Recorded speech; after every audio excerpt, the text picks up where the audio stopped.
Bismillahirrahmanirrahim. Today we are going to derive the spherical mirror formula. Spherical mirror formula को हम derive करते हैं और यहाँ पे हम कंसिडरेशन करते हैं कनकेव फार्मूला, क्योंकि कन्वेक्स का भी उसी तरह ही फार्मूला है। तो let us consider the concave mirror. This is concave mirror. Concave mirror आपने देखे हैं, ये मिरर है और इसके पीछे जो रंग लगा हुआ है रेड कलर का, ये उसका बैक साइड है। फ्रंट साइड जो है उसका शफाफ है। तो ये कनकेव मिरर है। तो ये जो पॉइंट है जहाँ पे F लिखा हुआ है, this is the principal focus. ये P जो है उसका पोल है। O जो है सेंटर ऑफ कर्वेचर है। तो F से लेकर P तक जो डिस्टेंस है, this is the focal length. ये फोकल लेंथ है। ये देखिए यहाँ पे मैंने F से रिप्रेजेंट किया हुआ है फोकल लेंथ को। अब इसके सामने जो है हमने एक ऑब्जेक्ट रखा हुआ है OA। OA is the object. तो मुख्तलिफ रेज़ आपने पढ़े हैं। तो इसमें से एक रे जो है ऑब्जेक्ट के इस पॉइंट से निकलती है और सीधा प्रिंसिपल एक्सिस के बिल्कुल सीधा जो है पैरेलल उसके ट्रेवल करती है। ये देखिए प्रिंसिपल एक्सिस के पैरेलल में है ये। और जब ये प्रिंसिपल एक्सिस के पैरेलल में हो और ये रिफ्लेक्ट हो जाए तो it will pass to the principal focus. ये देखिए प्रिंसिपल फोकस में से पास कर गई रिफ्लेक्शन के बाद। और दूसरा एक रे हमने यहाँ से निकाला हुआ है, डायरेक्टली सीधा जो है पुल के ऊपर पड़ती है और इंसिडेंट एंगल बनाती है। ये इंसिडेंट एंगल है, ये जो रेड से शो किया गया है इंसिडेंट एंगल। तो अगर कोई रे पुल के ऊपर पड़ती है तो वो उसी ही एंगल के साथ रिफ्लेक्ट होती है, यानी ये इंसिडेंट एंगल और ये उसी ही एंगल के साथ रिफ्लेक्ट हो गई I, यानी I is equal to R, incident angle is equal to angle of reflection. तो ये रे और ये रे आपस में यहाँ पे मिलते हैं, कंबाइन होता है और फाइनली यहाँ पे इमेज बनती है IB। IB is the image formed. Image का जो डिस्टेंस है फ्रॉम द मिरर, ये देखिए ये डिस्टेंस ये Q के बराबर है, ये डिस्टेंस F है। तो ये कितना हो जाएगा, मसलन अगर ये सारा जो है इमेज का डिस्टेंस 10 हो और ये 4 हो तो ये कितना रह जाएगा, 6 रह जाएगा। तो 6 कैसे आता है, 10 - 4। तो ये हमारे पास आ गया ये distance Q - F। Q - F ये डिस्टेंस रह गया। तो अब हम फार्मूलेशन करते हैं। फार्मूलेशन में आप देखिए कि अगर आप ये ट्राइंगल देखिए, ये वाला ट्राइंगल APO, तो ये एंगल 90 है। ये एंगल क्या है, 90 है। ये इंसिडेंट एंगल बराबर है, ठीक है। और ये एंगल, और दूसरा ट्राइंगल देखिए IBP। तो ये एंगल और ये एंगल आपस में बराबर है। Incident angle is equal to angle of reflection. ये एंगल 90 है, ये एंगल भी 90 है। तो अगर दो एंगल बराबर हो तो तीसरा एंगल भी बराबर होगा। तो ये एंगल और ये एंगल भी बराबर होंगे। तो अगर ऐसे ट्राइंगल हो तो ये सिमिलर ट्राइंगल कहलाते हैं। ये क्या कहलाते हैं, सिमिलर ट्राइंगल। ये यहाँ पे मैंने लिखा हुआ है कि POA जो है बराबर है 90 और PIB जो है वो भी 90 के बराबर है। इसी तरह BFI और BFI कौन सा है, BFI यानी ये एंगल, और दूसरा जो है BFI और EF, ये EF है,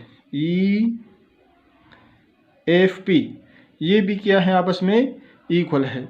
और इसी तरह एंगल OAP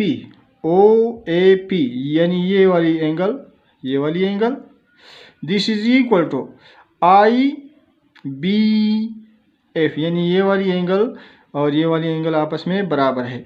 तो लिहाजा ये जो दो ट्राइंगल है OAP, this is equal to IBP। ये यहाँ पे मैंने लिखा OAP is equal to IBP। तो इसका हाइट और इसका हाइट का रेशो बराबर है इसके बेस और इसके बेस का रेशो। तो OA divided by IB, OA ये है, OA is this one divided by IB is this one. इसका ratio this is equal to ये यानी ये सारा OP डिवाइड बाय IB। तो OP divide by IP, this is equal to OP किसके बराबर है, OP किसके बराबर है, दिस इज P, और IP किसके बराबर है, Q के बराबर है। तो ये OA divided by IB is equal to P by IP is equal to P by Q. Let this is equation 1. इसी तरह ट्राइंगल IBF देखिए IBF ये वाली ट्राइंगल और ये वाली ट्राइंगल PEF ये आपस में इक्वल है, क्योंकि ये एंगल और ये एंगल आपस में बराबर है, अल्टरनेट एंगल है।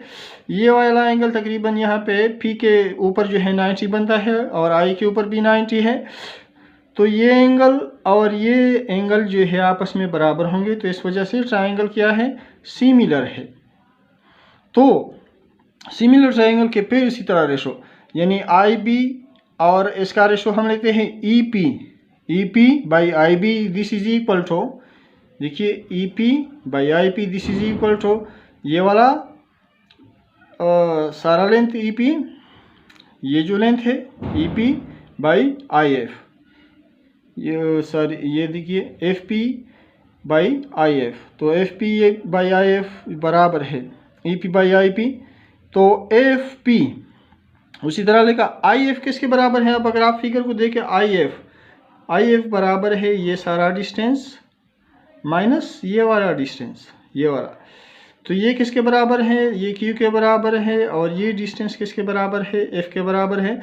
यानी आपके पास IF जो है ये वाला स्मॉल डिस्टेंस है जो कि Q माइनस F के बराबर में, यहाँ पे मैंने लिखा है Q माइनस F, तो IF की जगह पे Q माइनस F लिखा। और अब अगर EP देखें, EP देखिए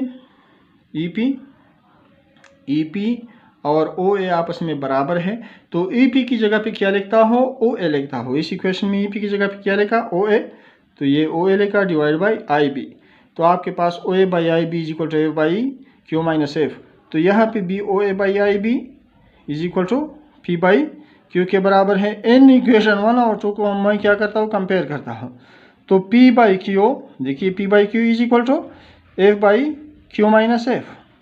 तो अब इसके बाद क्या करते हैं, क्रॉस मल्टीप्लाई करते हैं, इसको इधर मल्टीप्लाई करें और इसको इधर मल्टीप्लाई करें, तो ये देखिए P के साथ ये मल्टीप्लाई हो गया P into Q minus F और ये QF आपस में, तो अब इसको अरेंज कर दिया, P को अलग मल्टीप्लाई किया, PQ PF और इज इक्वल टू FQ, इसको इक्वेशन 3 नाम देता हूँ, दिस इज इक्वेशन 3।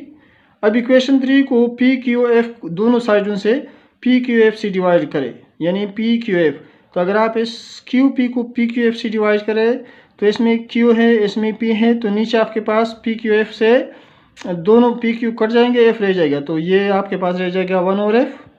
यहाँ पे PF है, PQF नीचे जब आ जाए तो उसमें P और F कट जाएंगे, आपके पास यहाँ पे क्या रह जाएगा 1 ओवर Q, तो माइनस 1 ओवर Q, और यहाँ पे PQF से डिवाइड करें ये चीज़ FQ को, तो FQ कट जाएगा नीचे वाला और P रह जाएगा, तो 1 over F is equal to minus 1 over Q is equal to 1 over P, तो इस 1 ओवर Q को इस साइड पे ले जाए तो 1 over F is equal to 1 over P plus 1 over Q। This is the spherical mirror formula and the same formula is used for the convex lens, लेकिन convex lens में ये है कि वहाँ पे F की वैल्यू जो है हम नेगेटिव कंसीडर करते हैं। Thank you very much for your patience.